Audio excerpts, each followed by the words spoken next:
So we got ourselves the interaction on the sideline. If you know what I'm talking about, you know what I'm talking about. Netflix documentary Quarterbacks now has Joe Burrow in its season.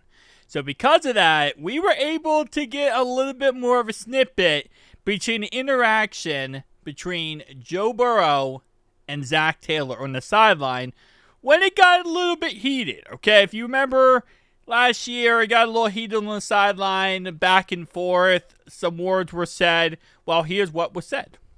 So going back, it also focuses on large number of pre-snap penalties. What has led to the exchange between Joe Burrow and Zach Taylor? After one false start, Burrow yells, "What the blank are we doing, man?" as he walks off the field. From one false start penalty, he's like, "What the blank are we doing, man?" And then he adds, "Wake the blank up." The show cuts to Burrow sitting on the bench in the final seconds of the game, shaking his head. And this is when Zach Taylor came up to him and talked to him. That's when Zach Taylor approached. Here's the transcript. "Taylor, what to finish the game? That's a great drive finishing. I know it's frustrating." Burrow said, "That's an embarrassing performance by us. Blanking embarrassing." Taylor says, "I know, we'll address it, but at the same time, let's enjoy these wins and blank, blank, blank." Burrow cut him off and said, bluff that. We sucked today.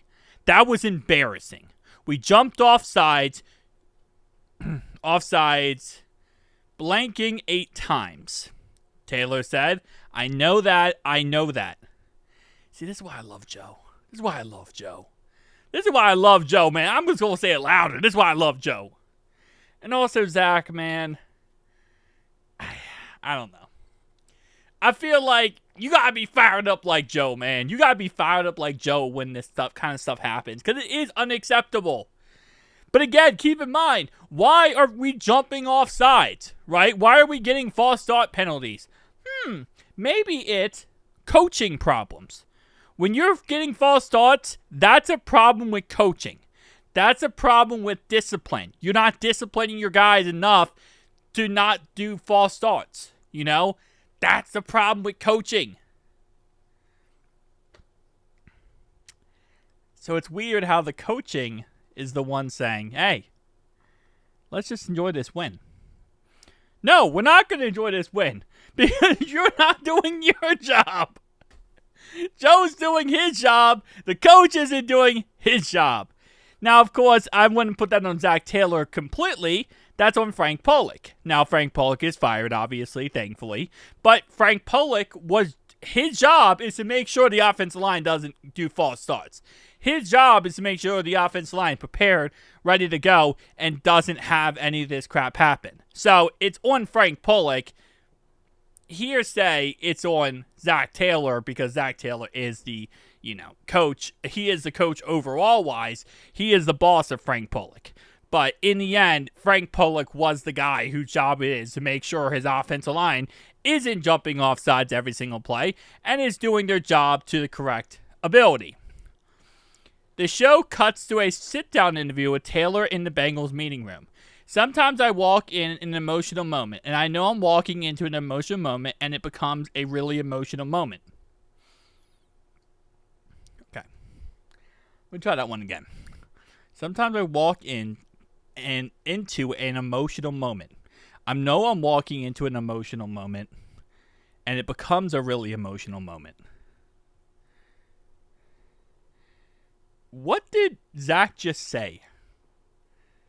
I'm sorry, like, am I this weird? I don't know what?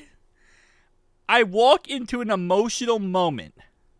So he's walking into an emotional moment, and I know I'm doing. So he's saying he's self-aware that he's walking into something that's going to get very emotional very quickly. And then it does become very emotional very quickly. I feel like there's a better way you could have said that. No? Is there not a better way you could have said that? like, and they may be viewed as conflicts, but it's just really passion for the game. Well, it's a leader. Joe Burrow's a leader. What it is, it's not, yes, it's passion. Yes, it's passion for the game. But it's also, a leader who's not going to accept the bull crap. Excuse me for my language there. He's not going to accept the bullwinkle that comes out of this stuff. He's not going to accept, just good enough. He's not going to accept adequate. He wants perfection because that's how it is. He wants to be the best team possible. So, yeah, it's passion, but it's also, you want to play at a certain level. You want to be a certain team. You want to play that certain team level. So, I don't know, man. Zach, I love Zach, but, Zach really, I don't know how I feel about that one. I understand that we won the game, and we want to be happy that we won the game. But at the same time, when things aren't good, I'm not going to act like they are. See, that's it. That right there, my friend, that's it right there. That's it right there. Just because you won doesn't mean you don't go back, look at where you messed up, and then try to improve on those things. You can't just say, okay, we won, everything's good. No, because that's not how you get better. Right? Just like when you lose and you look back and you say, okay, we could have improved there, and there, whatever. The same thing you do is when you win. Because you always try to improve as a team, as a person, as whatever, right? You're always trying to improve yourself. So, yes, 100%. Just because you win doesn't mean it's, oh, we won, we can forget about everything we messed up. No. We're not going to forget about the fact that the guy dropped the catch in the third quarter. I'm just hypothetical here, right? We're not going to forget about that. We're not going to forget about the false start, the holding penalty, the missed block. You don't just forget about it because it's over with. You take it as building blocks to get better. And yes, the game's over with and you won, you're happy about it, but it doesn't mean it's over when it comes to getting better. That's never going to end. You always should be trying to make yourself better. Should always be looking to improve yourself, improve your game, improve you as a player. There's no time off. There's no rest. It's every second. And that's what a leader does, and that's what Joe Burrow does. Which I love to see it. I wish Zach kind of absorbed that type of mentality too. I'm not saying he doesn't have it at all, but I'm saying I wish he absorbed it as much as Joe does. But again, Joe and Zach are different beings completely. Joe got that dog in him. Just saying. Anyway, guys, tell me down below your thoughts and opinions. See you guys next one. Peace out.